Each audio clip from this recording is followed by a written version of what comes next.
여러분 안녕하십니까? 한국에서 선관위와 법원은 역시 한통속이었습니다. 엄청난 국민적 공분을 산 중앙선관위 고위직 자녀 부정채용 의혹과 관련해 구속영장이 청구된 전직 선관위 고위인사에 대해 법원이 사안의 중대성을 인정하면서도 증거인멸 및 도주 우려가 없다는 이유를 들어 영장을 기각했습니다. 현재 중앙선관위 및 지방선관위 위원장들은 모두 현직 판사들이 겸직하고 있습니다. 이번 영장 기각은 선관위와 법원은 역시 사실상의 한 식구 카르텔이라는 비판을 면키 어렵게 했습니다. 법원은 지난 4.15 총선 선거 무효소송 재판 과정에서도 노골적으로 선관위를 편들고 비호해 거센 질타를 받은 바가 있습니다. 서울중앙지법 김미경 영장전담 부장판사는 직권남용 권리행사 방해, 위계 공무집행 방해 혐의로 검찰에 의해 구속영장이 청구된 송봉섭 전 중앙선관위 사무차장 차관급입니다. 이 사람에 대한 구속 전 피의자 신문, 다시 말해서 구속영장 심사를 한 뒤 3월 7일 밤 공무원 채용 절차의 공정성과 관련된 중대한 사안이기는 하나 피의자를 구속할 필요성 및 상당성이 부족하다며 영장을 기각했습니다. 영장 기각 이후 여러분 다시 한번 말씀드리겠습니다. 공무원 채용 절차의 공정성과 관련된 중대한 사안이기는 하나 피의자를 구속할 필요성 및 상당성이 부족하다면서 영장을 기각했습니다. 이런 논리라면 한국에서 구속될 사람은 도대체 누가 있습니까? 이게 지금 말이 되는 구속영장 기각 사유란 말입니까? 김미경 부장판사는 이번 사건 수사와 관련된 관련 증거가 대부분 확보되어 있고 선거관리위원회 관계자들과 친분관계를 유지하며 연락하고 있다는 사정만으로 증거를 인멸할 염려가 있다고 인정하기는 어렵다면서 주거 가족관계에 비추어 도망할 염려가 낮다고 보인다 이렇게 말하면서 영장을 기각했습니다. 송봉섭 전 사무차장과 함께 구속영장이 청구된 전직 충북선관위 관리과장 한모 씨의 구속영장도 기각됐습니다.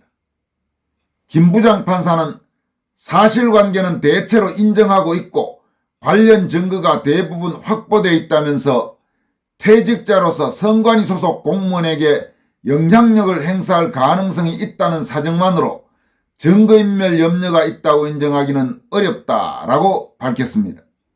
선관위 부정채용 의혹을 수사하고 있는 서울중앙지검 공공수사 1부는 이에 앞서 지난 4일 송봉섭 전 사무차장을 피의자 신분으로 전격 소환 조사한 뒤 5일 송봉섭 전 사무차장과 전직 충북선관위 한모 관리과장에 대해 직권남용 권리행사 방해, 위계공무집행 방해 혐의로 법원에 구속영장을 청구했습니다.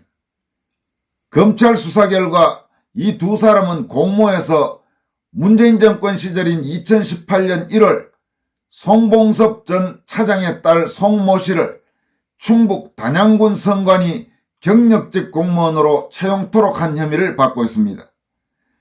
당시 인사업무 담당자이던 한 씨가 선관위 고위직이던 송봉섭 전 차장으로부터 직접 청탁을 받아서 채용 절차가 진행되기도 전에 송 씨를 합격자로 내정했고 이후 형식적으로 채용 절차를 진행한 것으로 조사됐습니다. 당시 송봉섭 전 사무차장은 중앙선관위 고위직인 기획국장으로 근무 중이었기 때문에 두 사람 사이에서는 바로 직접적인 상하관계가 형성된다고 해도 지나친 말은 아닙니다. 충남 보령시청에서 8급 지방공무원으로 근무하고 있던 송봉섭 전 사무차장의 딸 송모 씨는 면접위원 3명으로부터 모두 만점을 받아 선관위 경력직으로 합격했습니다.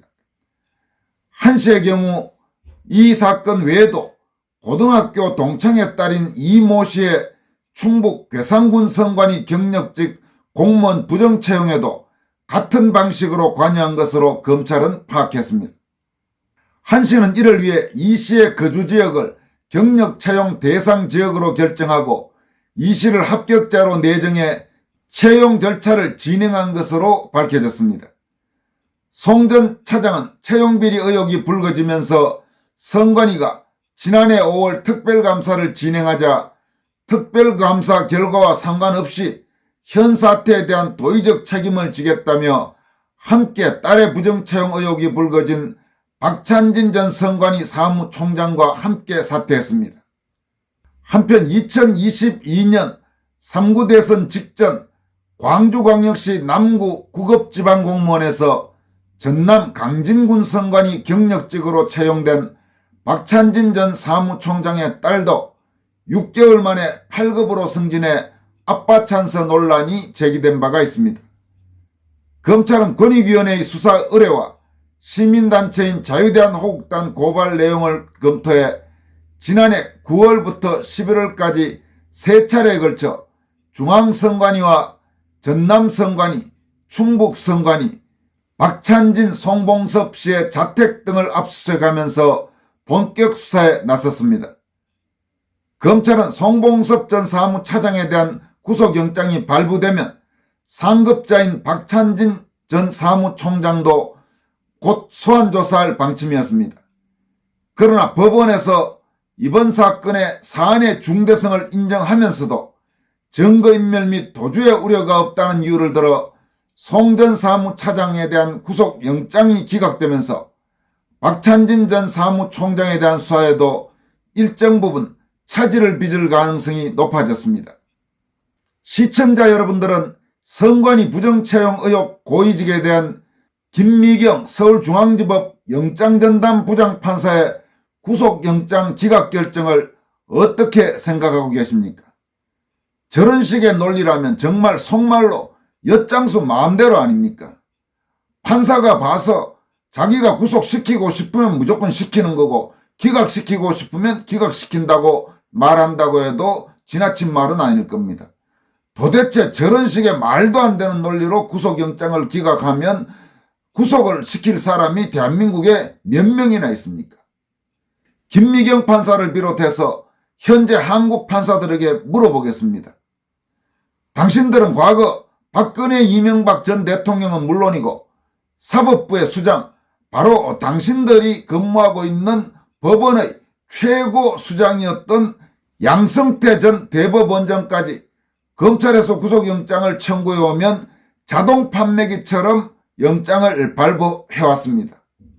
그런데 그런 한국 사법부와 범죄 혐의가 아무리 중대해도 걸핏하면 증거인멸 및 도주 우려가 없다는 군색한 이유로 구속영장을 무더기로 기각하는 요즘 한국 사법부는 같은 사법부가 맞습니까 아닙니까?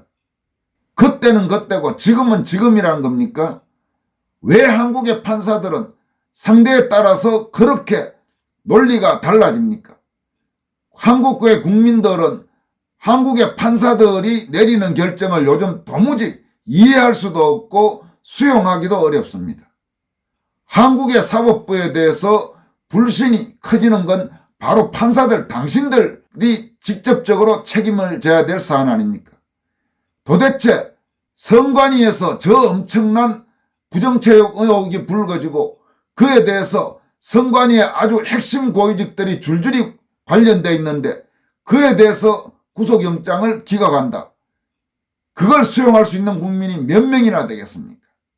사안의 중대성 때문에 새벽에 급히 일어나서 영상을 제작하면서도 분노가 치밀어 오르는 황당한 구속영장 기각이 아닐 수 없습니다. 여기까지 하겠습니다. 여러분 고맙습니다.